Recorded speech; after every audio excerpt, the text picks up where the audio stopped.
Electoral Reform Hour is a program aimed to foster inclusive dialogue among citizens from varied backgrounds concerning electoral reform and constitutional amendment. We also hope to enhance public understanding and awareness regarding electoral reform and possibly compile and present citizen-derived recommendations to the National Assembly and the INEC for consideration.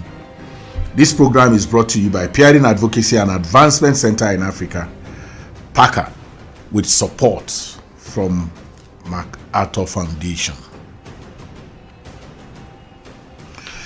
Voter education plays a crucial role in shaping the integrity of elections by ensuring that every voter understands the electoral process, their rights and responsibilities. It involves providing information on how to register, where to vote, and how to avoid common mistakes that could invalidate the ballot. With the Electoral Act 2022 introducing new innovations like electronic transmission of results and the bimodal voter accreditation system (BVAS), educating the public has become even more critical to transparency and credibility of the electoral process. The Act mandates INEC to spearhead voter education, especially in rural and marginalized areas, ensuring that all voters, particularly first-timers, young people, and women, are adequately informed. These efforts help to reduce electoral violence, combat misinformation, and boost voter turnout. Effective voter education not only fosters informed voting but also contributes to the overall stability and fairness of elections, empowering citizens to participate meaningfully in shaping Nigeria's democratic future. Today I'm excited to be joined by a top journalist, former Director of Voter Education and Publicity at INEC, who will provide insights on how robust voter education can enhance electoral processes and what more is possible to engage and educate voters. I want to welcome Mr. Nick Dazang, former Director of Voter Education and Publicity, Independent National Electoral Commission. You're welcome to the program, sir. Thank you very much. I feel highly privileged and honored to be here. I am the more privileged because, it's been a while you left INEC. So what have you been doing? How has it been for you? How has retirement been? Well, retirement hasn't been bad. I've tried to be as busy as possible, even though not as busy as I was. I try to follow the electoral process keenly. I also try to follow events in Nigeria, and I try in my own modest manner to comment on those issues with a view to making sure that our nation is put on an even and solid keel. So that has been my preoccupation all this while. I think it's giving you opportunity to do a lot of writing. I've been reading quite a lot in terms of features that I write every week for the newspapers, and I also do other programs on radio and television, and I also find time to facilitate programs, educational programs. Excellent. So I just want to dive in straight into our conversation today. So voter education is essential to the health of democracy. What are the consequences of lack of voter education? And what will be the consequences of lack of it, really? I think to appreciate the cruciality or the importance of voter education to democracy and to elections is to say that if you don't have voter education, you don't have awareness, you don't have publicity about the electoral process, then all stakeholders will be in the dark.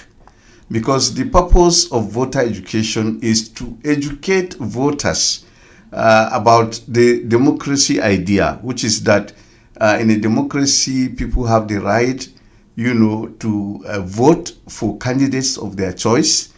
and that these candidates, contest elections on the basis of certain ideas or platforms. And once these, ideas coincide with theirs, and they feel that the candidates are going to deliver based on the ideas that they have canvassed, they can now vote for them, and that these votes will, at the end of the day, count. So it is key, it is important that you have voter education, which is a subset of civic education, which is the larger umbrella of education itself. And the idea is to let voters know about the process. What are the guidelines? What are the policies of INEC? What does it take to be a voter? What are the qualifications? And for a voter, what are your rights? What are your responsibilities on election day? And then for other stakeholders like the political parties who constitute the most preeminent stakeholder in the process. What is a political party? We know that political parties are organizations based on associations that are also predicated on certain ideas and principles. And they canvass these principles, and they take on board these principles when they get onto power. And we also try to let the parties know their responsibilities, and in the course of providing education, the election management body, in this case the Independent National Electoral Commission, engages with these critical stakeholders, the political parties, civil society organizations, the media, security agencies, and so on and so forth. In fact, if you consider it properly, the election management body, or INEC, has a legion of stakeholders, because elections are a multi-stakeholder undertaking. We're going to get to that. So I want to stay on the vote for this moment. They should have rights in terms of, what are those rights that they have? Parker has, we've had about 15 town halls in different states. And what is major, what is coming out very strongly for us, is that a lot of both the voters, different stakeholders, have no idea about what their rights are as a voter. So can you talk us through as they approach the ballot, especially though it's just by the corner? Part of our tragedy is the inability or the lack of appreciation of the power of the voter himself or herself. People fail to appreciate that it is when they vote that you enthrone governance, you put people in place to govern your affairs. And therefore, these people also are responsible to you, as you are responsible to putting them in place. You can, for example, if you are displeased with what they are doing, you can cause their representatives either to impeach them or to recall them in the case of elected assembly members, or in the case of governors and presidents, through your representatives. And people need to know that their votes are very important in bringing this about, and that they should not trifle with it. They should not sell these votes. They should express them, and do so wisely. Vote for candidates that are competent, that have the gravitas, they have the savvy, they have the ability to deliver. And you can always know that by the way they present themselves, the way they present their agenda. You know who is likely to deliver when he gets into office. And then also you should be in a position to monitor his delivery at the end of the day. If he has said he's going to do this during the campaigns, has he done that while in office? And if he has not done that, is it not incumbent on you now to vote for some other person who is likely to deliver on your own concerns? So these are the issues that voters need to understand, that they are in a very powerful position, and their position is such that they can determine who governs them. And determining that also calls for you to take into cognizance your own concerns. What are your own concerns as a voter? What do you want the person to do for your community? Is it infrastructure? Is it schools? Is it hospitals? And so on. So has he said that he's in a position to do that? Can you hold his feet to the fire at the end of the day? So these are things people need to look at. And the sad thing is, a lot of times people don't even know that it is an offense, for example, to take money in order to vote for a candidate. They also, don't also appreciate that by the time you take money or foodstuff or whatever from him, it means you have, sacrificed your right to hold him to account in advance. And you can see that this is, coming into play in our dispensation, where people now use money during the campaigns and then during the elections, and when they get into office, they refuse to deliver. And even when they are challenged, they say, well, but I have settled you, I have paid you. Absolutely. So I think this should teach us a lesson. And the lesson is that if you take, for example, 10,000 naira from a candidate, and he goes there and stays for, 4 years, and he fails to deliver, for how long can you spend that 10,000 naira? What concerns can 10,000 naira address? Can it provide hospitals? Can it provide roads? Can it provide schools? I think it's a challenge of devaluation of citizenship. Yes, and I think there is also the issue of poverty. The political class takes advantage of this poverty, and they also weaponize this poverty to the extent that they fail to deliver, thereby further impoverishing the citizens, and then taking advantage of that impoverishment to perpetuate themselves in power. Now, these are things that voters need to come to terms with. The fact that our votes are important in putting these people there, and therefore we must insist that we put candidates that will deliver and address our concerns rather than our immediate benefit. We should thrive on what we call delayed gratification, which is that you invest in something that will give you dividends, in the long haul rather than in the short term. So the tragedy of our circumstance is that people look at what they can eat today, not looking at what will benefit them and their children in the next 30 years. That's the reason why PACA is investing on radio, because and our choice of Radio Nigeria is because of its penetration to the sub, alternate. It's rich. It's rich. National reach. Yes, but now we're talking about technology. There's a fetish of technology, how technology can be deployed in everything. So elections, how can we use technology for voter education, especially the underserved areas, like we keep. I don't like to call them rural areas. I prefer to call them underserved areas. It's like I want to compare voter education with the intelligence business. You use technology to do a lot of things to gather intelligence, but human intelligence, that is human, has always surpassed technology. And in our own instance, even though we have not less than 100 million Nigerians using the internet on a daily basis, more than 1 million every day, and it is growing, technology becomes key in doing voter education.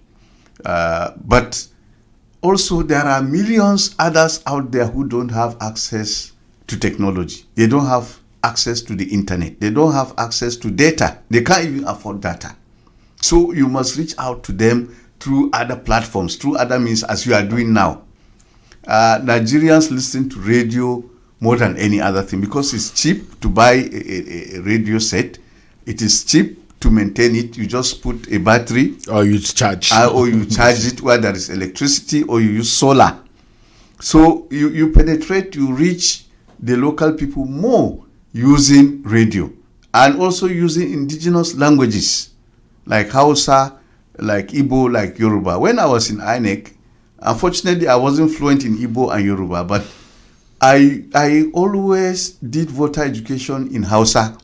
And up to now, the Hausa stations call me whenever there are elections or there are issues concerning elections. And I explain those things in Hausa, and the impact is considerable. So we have to blend the two. We have to blend technology, social media, traditional media with, radio, which reaches every nook and cranny of the country.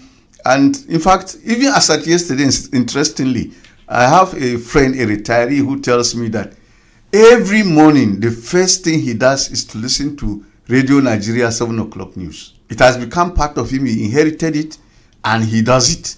And he's been doing it for decades. So there are people who listen to, FRCN bulletin 7 o'clock unfailingly. It's like a ritual.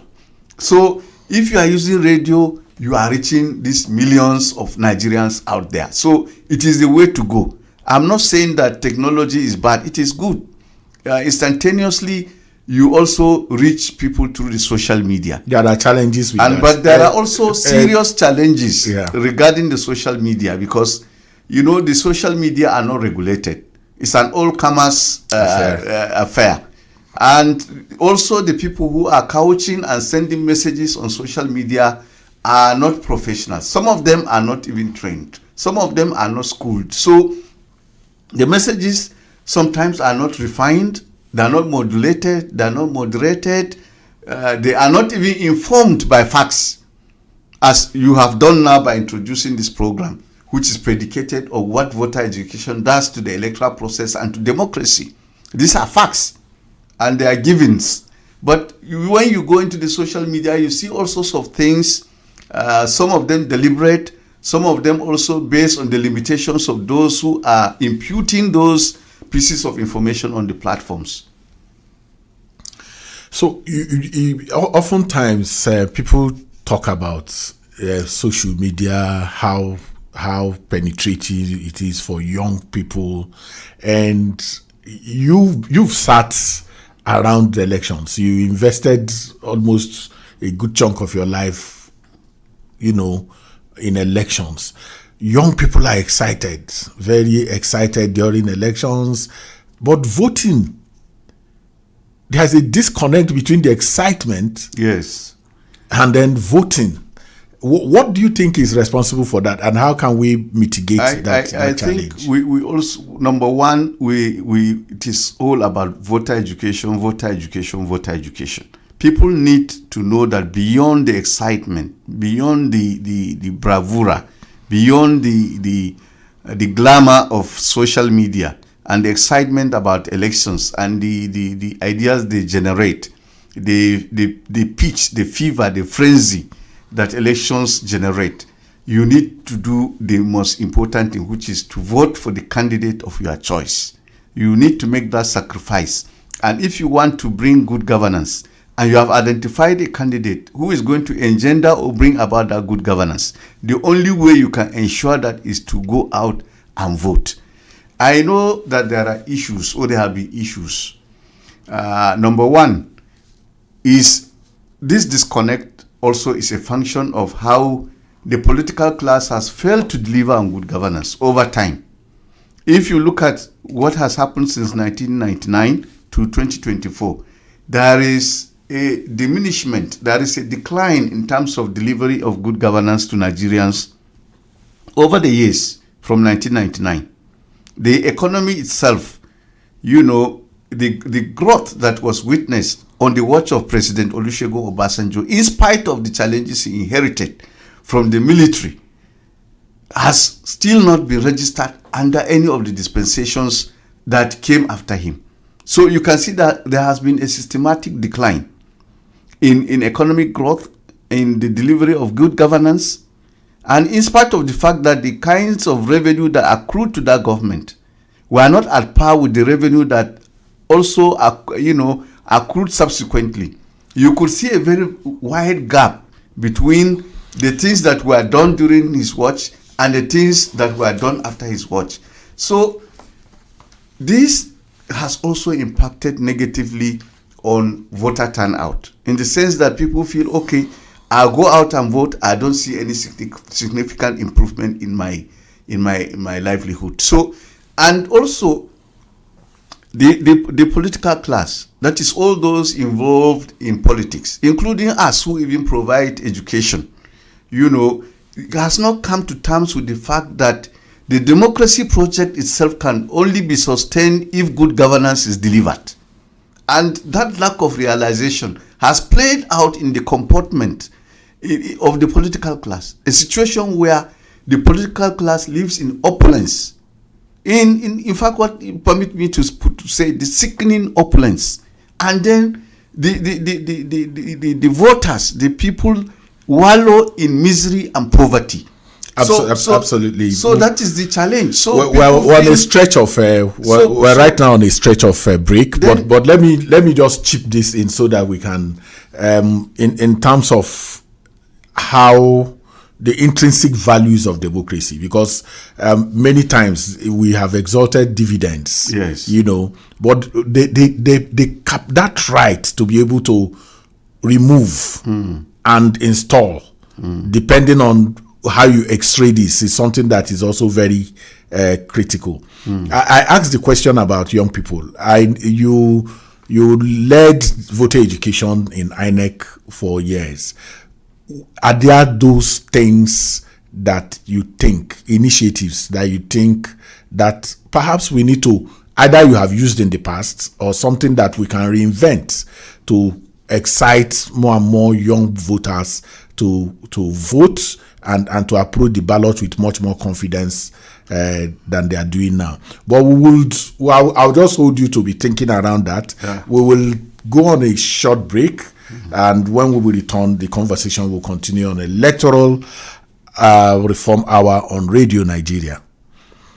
Stay tuned to Electoral Reform Hour on the network service of Radio Nigeria. We'll be back shortly with more on the path to a stronger democracy. Are you ready for change? Join Hearing Advocacy and Advancement Center in Africa, PACA. This program amplifies electoral reform campaigns and provides citizens with opportunity to make meaningful contributions that will strengthen our electoral process. As the National Assembly, INEC, and other stakeholders work towards improving our electoral process, you too can be a part of the decision-making process. Remember, democracy is for the people. Let your voice be heard. This message is brought to you with support from MacArthur Foundation. This is Electoral Reform Hour on the network service of Radio Nigeria. Stay with us.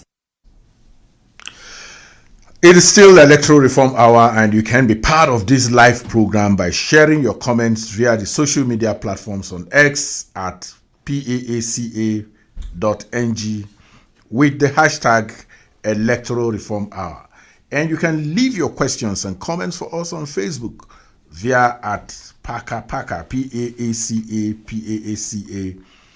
and our WhatsApp number 0816 8083 424 0816 8083 424.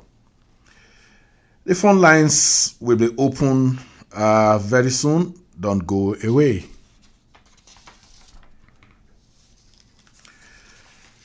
Welcome back on Electoral Reform Hour on the network service of Radio Nigeria. We were discussing the important issues around voter education and awareness with Mr. Nick Dazang. Let's pick it up from right where we hung it before we went on the break. So I was talking about those initiatives that you brought to bear. Perhaps you have used in the past that probably they are not being engaged now, and what more you think is possible for us to deploy to be able to excite more and more voters and get them into 96 million prospective registered voters, less than 40 million people voting is not an exciting story. Yeah, let me say two things at once. Number one, which is that the UN itself had projected that by 2030, Nigeria will be the third most populous country in the world after India and China. And if you look at the population of Africa itself, it is largely, youth, largely youth. That's what we call a youthful bulge. And in demography, in population, that is supposed to be a dividend if it is well managed. So even before I left INEC, we had come to terms with that reality, that in due course we have more of youthful voters than older voters. And that becomes a challenge. It throws up a number of challenges. And one of the challenges is that in doing voter education, you must migrate your voter education to the platforms where these young people are. Where are they today? You know, in those times, we set store by reading. I, for example, used to read one book in a day. But now you meet our young people, they hardly read. In fact, one of the popular sayings is that if you want to hide money from a Nigerian, put it inside a book, because Nigerians hardly read. It's a serious thing. So now all our youths have migrated to the social media. You find them on Facebook, on TikTok, on Twitter, on Instagram, and so on and so forth. This is the fact now.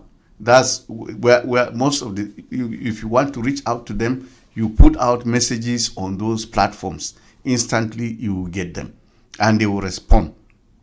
And the idea also is to put in place a mechanism to evaluate the kind of responses that you are getting.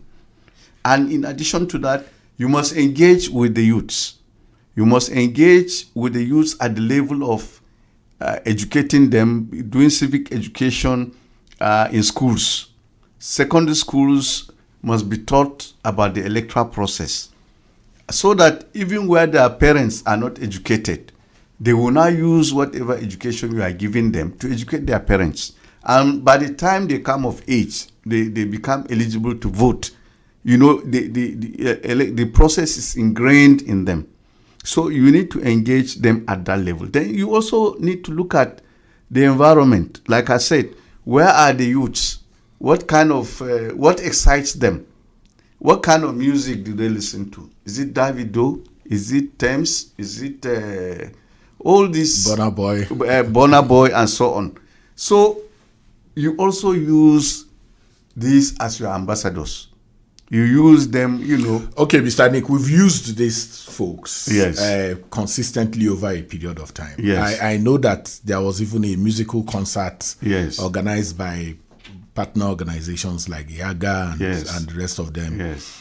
And it still does not.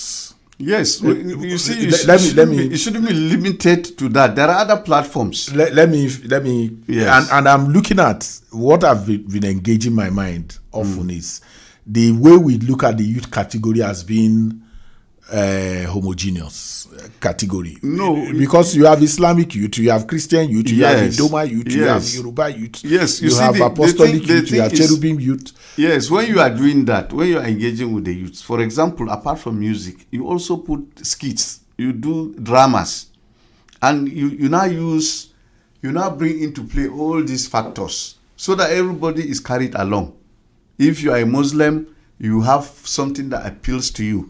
And you also do these things in different languages so that anyone who does not understand English and understands Igbo, for example, Can pivot into the ones that yes, they can be co-opted into it. So you need to do that. And there are even other things you can do. The tertiary institutions, for example, you can do voter education at that level of tertiary institutions. You can engage with student union governments.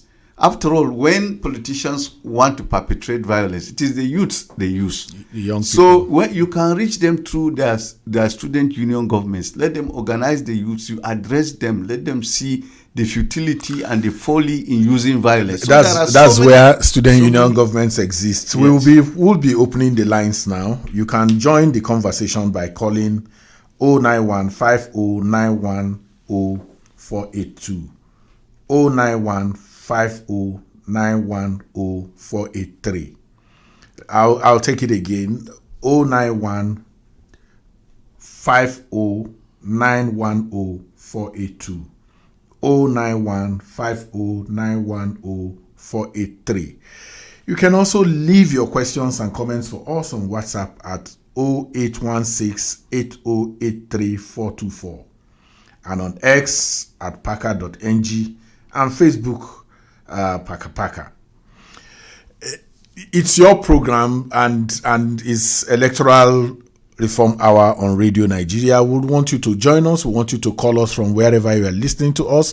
And when you call, let us know where you're calling from and make your questions short. You can go on, Mr. Nick. Yes, so, when you want to do something like that, assuming you want to even use artists, musicians, you use them across the board. You identify perhaps one of the most popular Hausa singers, and then get him to render a song that, educates or explains something about the electoral process. For example, there's an artist called Rarara who is very popular in the north. And there are so many others, you can use them and you use them to reach out to people who are their fans. So there are so many ways we can carry our youth along and then let them also understand that they have a role to play. Hello, good morning. Can we meet you? Hello. I can hear you. Good morning. Good morning. My name is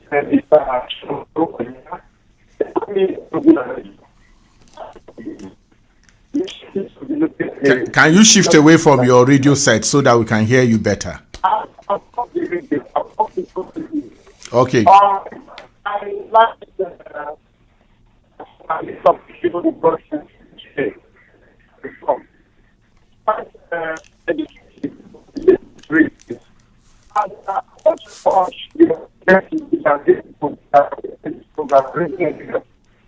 was talking with two from this program.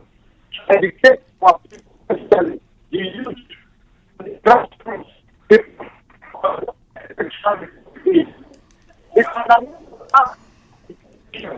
How we make it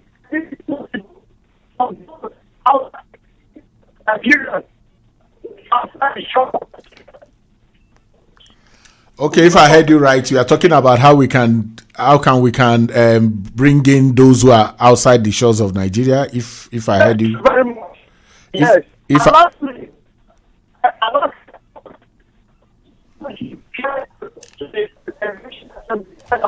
I hardly can hear you. It is not clean enough, but the much that I heard, I hope Mr. Nick Dazang will be able to respond to that. Thank you. If you can call back again, that will be appreciated, and hope that it is a bit more clearer than now. Thank you. Yes, I think he's talking about diaspora voting. Yes. And I think that the diaspora voting is long overdue. I say this informed by a number of reasons. Number one, which is that if you look at diaspora remittances to the Nigerian economy, it's one of the most solid pillars of our economy. So to that extent, you need to do something that appreciates Nigerians who are in diaspora. Number two, millions of Nigerians are out there in diaspora. In Cameroon here, we have not less than 4 million Nigerians in diaspora. In the Sudan, until the conflict in Sudan, not less than 7 million Nigerians were resident in Sudan. In fact, at one point when President Olusegun Obasanjo visited Sudan, he joked that if he were to contest for an election in Sudan, he was most likely to defeat the incumbent president of Sudan because of the large number of Nigerians in Sudan. If you go to South Africa, you go to the UK, you go to the United States, in each of these countries, you have not less than 500,000 Nigerians each resident in those countries. Documented or undocumented? Yes, documented. Because I recently did something on it, and it's based on my research that I was able to establish those numbers. And there are other countries, countless, Liberia and so on, Sierra Leone and Libya and so on, Egypt, where many Nigerians are domiciled. So, and if you look at the fact that other countries, recently I did a piece on 4 elections: South Africa, India, Iran, and the UK elections, which took place within almost the same time. And you can say that our democracy is at the level of Iran, South Africa. And yet, there was diaspora voting in Iran and South Africa. So if there could be diaspora voting in those countries, why not Nigeria, which has the hugest black population in the world?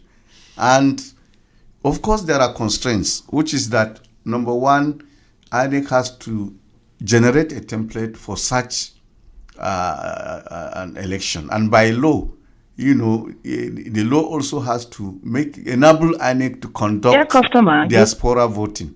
So these are some of the things that I think we need to look at immediately so that our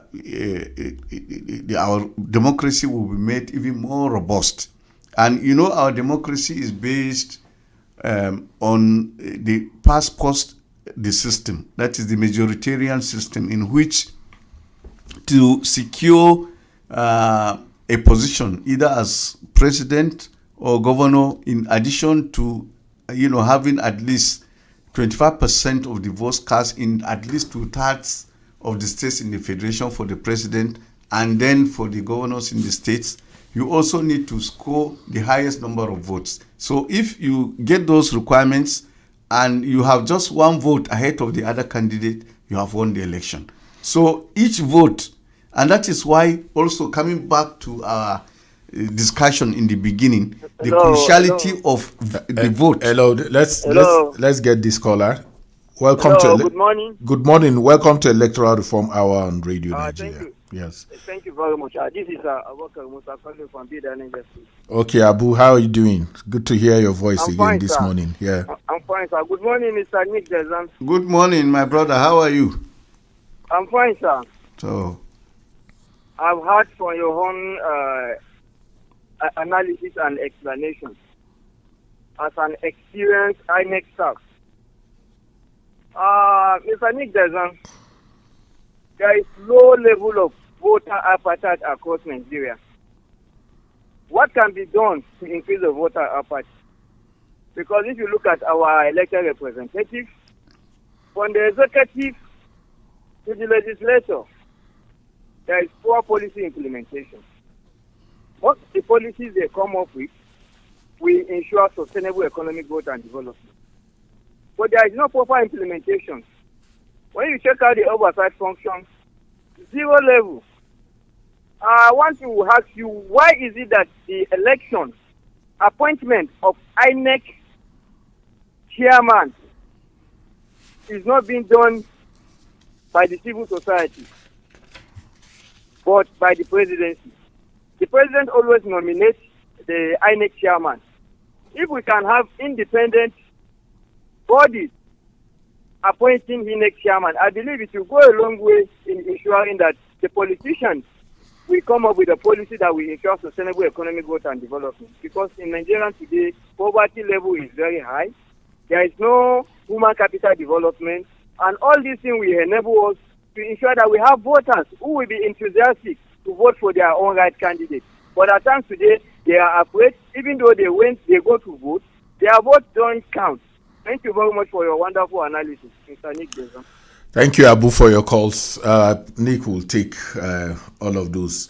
Is wrapped in Yes. where we're going to go to Yes. much later. But let me ram it in all together so that you just have a free run as the calls come.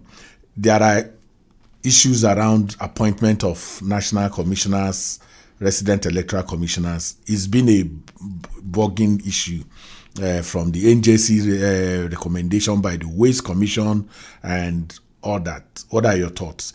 Also squeezing your thoughts on the current nagging issue of state independent electoral commission.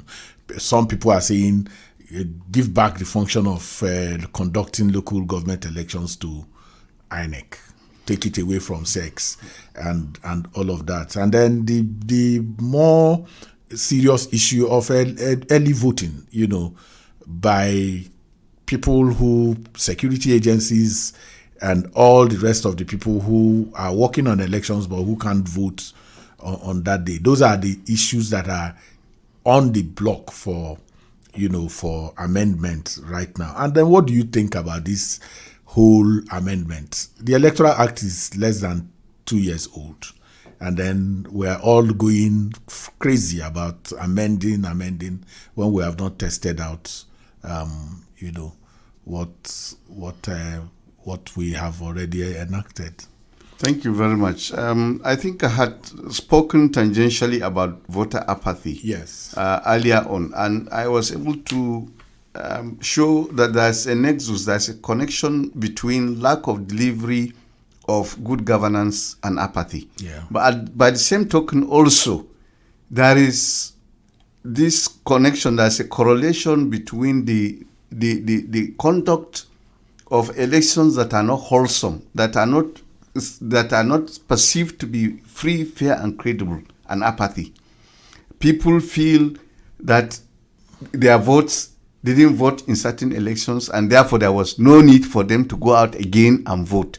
So we need to INEC needs to up its game by conducting elections that are seen by all stakeholders to be free, fair, and credible. And INEC has another opportunity, in the conduct of the Edo and Ondo off-cycle governorship elections to redeem its image. It had an opportunity earlier on in the conduct of the November 11th, 2023 off-cycle governorship elections in Bayelsa, Kogi, and Imo. But there were challenges.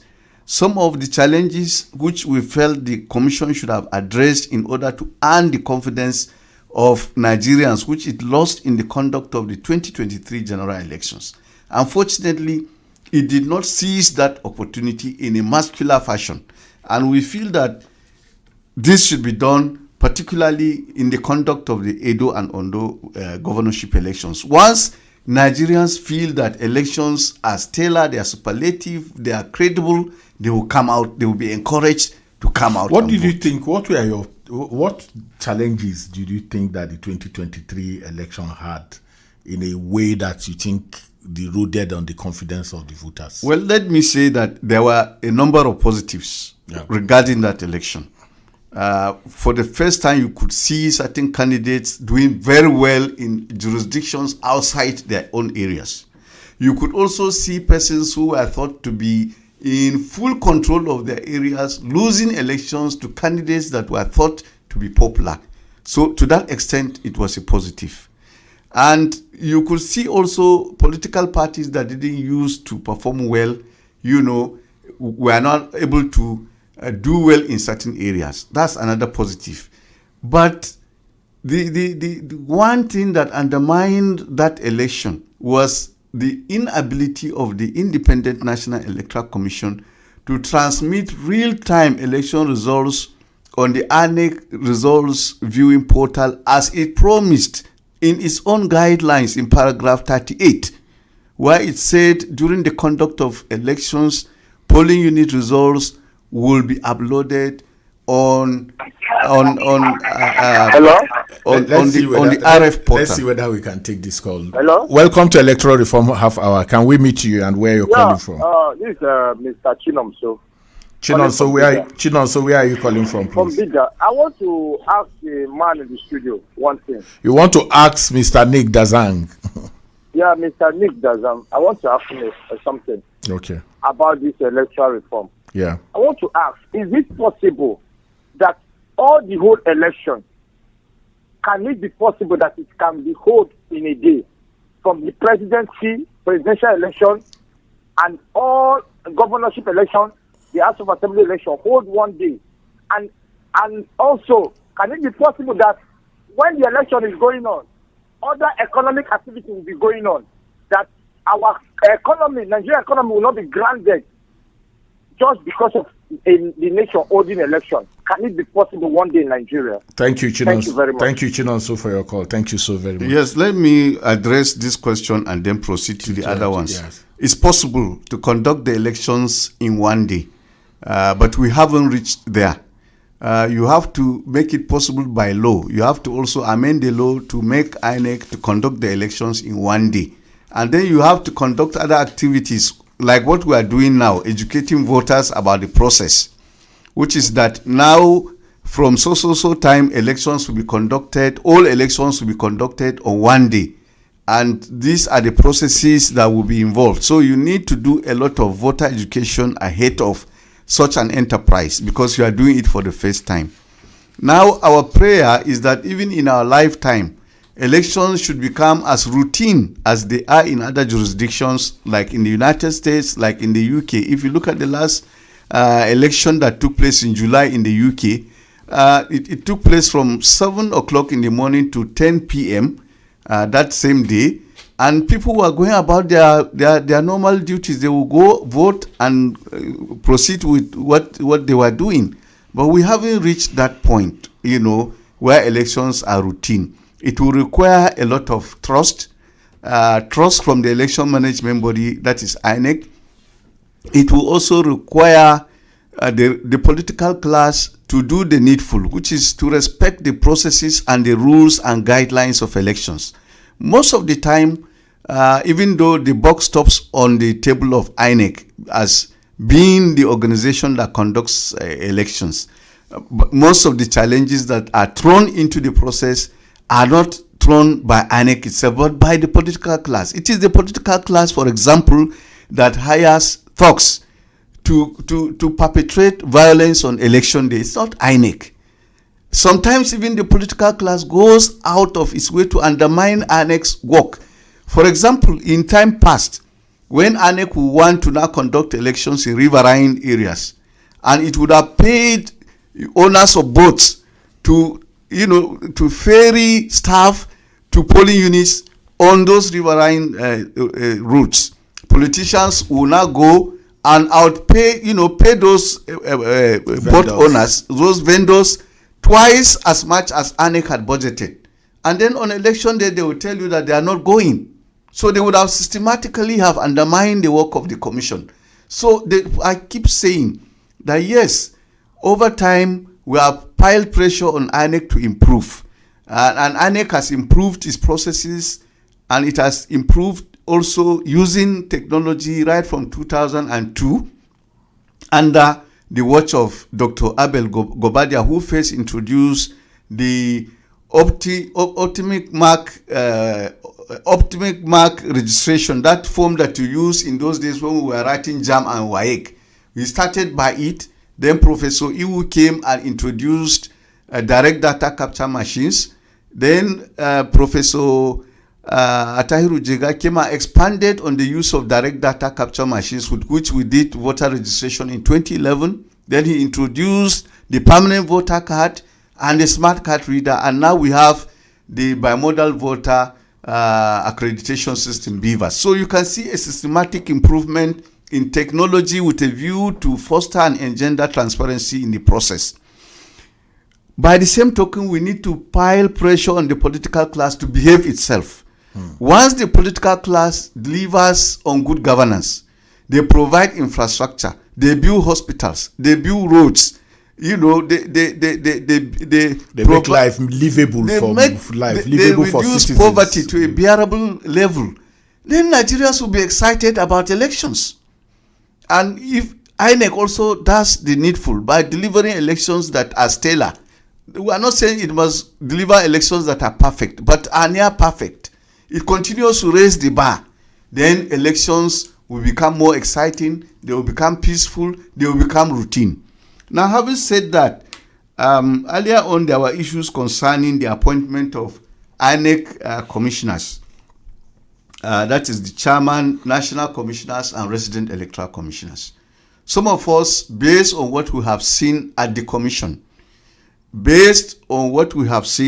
have always insisted that the appointment of the chairperson of the commission, national commissioners, and resident electoral commissioners should not be done by the president.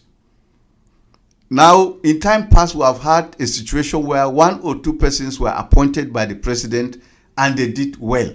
And that was because the president at that time created the enabling environment for such a person to perform. And the person also had the requisite integrity. And the National Assembly too was forthcoming in supporting the system as at that time. Now, we were lucky to have that. And we cannot run our processes on lock. So we must have a system in place where someone who is interested in elections does not also appoint those that will conduct the elections. The president is an interested party. He contests for election on the platform. Does the president appoint? He nominates. So the National Assembly? Also, yes, but you see, the thing is, he first of all nominates. We have not had a situation where the president has nominated someone and the National Assembly has failed to approve him. So what is your suggestion? So my suggestion is that this should be taken outside the domain of the presidency. We should put, what about the National Assembly? And of course the National Assembly, we should put in place a system outside that will now call for persons who are capable to apply. And Nigerians also know the integrity of whoever is going to apply. If someone applies for a position and it is advertised as so person has advertised and you have issues with it, you are free to call attention to those issues. I believe that if we do that, and that is done in other jurisdictions where these positions are advertised and people who have certain qualities are advised or nominated or recommended, and then at the end of the day, their appointments are approved. And then they proceed to deliver. So are we not abdicating responsibilities? If the president nominates, in most cases, if he's the national chairman with consultation with Council of State, and then goes to the National Assembly that has responsibility to vet. And we've seen situations, Loretta Onochie, for instance, and some other people who Nigerians felt had partisan inclinations and the rest, where pressure was put on the National Assembly to reject them. Well, let me say that is an isolated case, and the complaint had to be deafening. The complaint had to be deafening before anyone listened to Nigerians. And beyond that, other persons who are alleged to be partisan were appointed, and Nigerians complained, and nobody has done anything about it. And the tendency is that if we allow that, it will continue. So we need to address that. And then I think there are these issues of amendments.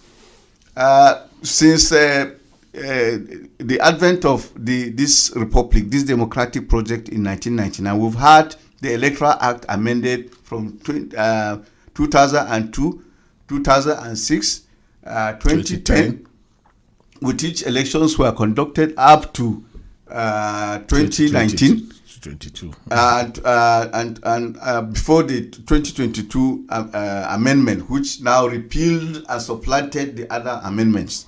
Now, in due course, you would have seen that there are still issues that have not been addressed by the amendments that were done in 2022, positive as those amendments were.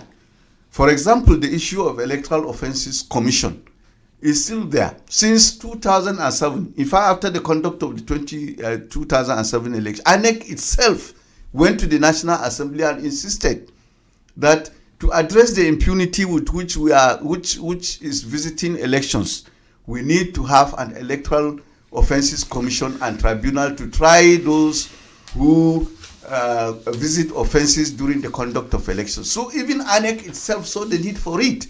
And as we speak now, I think the bill has entered or gone through the second reading or so. It is yet to become law, in spite of all this spirited effort. And there are other issues, relating to elections. Unfortunately, Mr. Nick Dazang, this is where we're going to have to be shutting down for the program for today.